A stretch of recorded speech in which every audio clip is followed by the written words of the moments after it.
The material my group is going to cover from my home terminal tonight is the signals for Conway, or Conrail, I should say, where our location is Conway, but Conrail signals, and kind of getting through and getting used to going through the indications and the names and just better familiarizing ourselves with things that are going on. My biggest hiccup at the moment is dealing with dwarf signals, the smaller ones.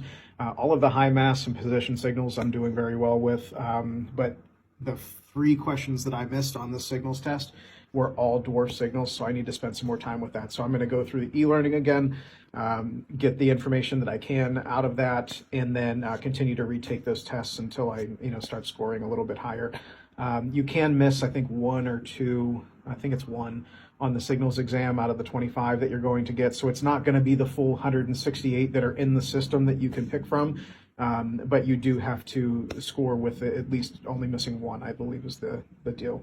Outside of that, the homework for the evening is signal rules, which is another one of those internal tests in the Employee Resource Center that you have to score over a 90% to get credit for that information. So that needs to be taken care of. And outside of that, it's just taking those practice exams, the hazmat review, over and over and over again until you feel comfortable.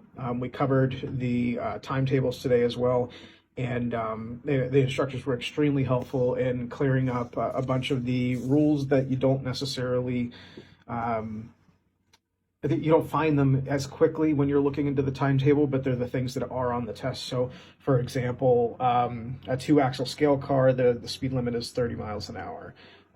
Triple crown trains, we don't even have these in our area, but you still have to know that there's no handbrakes on any of those things. Bunches of information, making sure you know your speed limits when you're in a, high urban threat area, 40 miles an hour going through there. In addition to that, when you have hazardous cars on here, they have to be in a solid block at the end of the train. And if you have any of them spread out throughout the rest of the train, it's a 25 mile per hour train.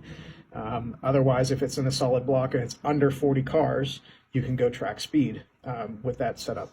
So learning that kind of information that you're going to use when you're pulling your train clearance and you're going through the consist and looking at basically the speed limits of your train from point A to point B. So that was extremely helpful, and I really appreciated that. They're keeping an eye on the weather. We didn't do any hand switching today again. It just hasn't worked out for the schedule, and we are going to do a ton of it at our home terminal. So it's it's something where if we don't get it done here, it's not a huge issue. And we're getting an ice storm tonight, so they're keeping an eye on the weather, and they'll let us know this evening what the plans are for tomorrow. But we'll see you for day 4.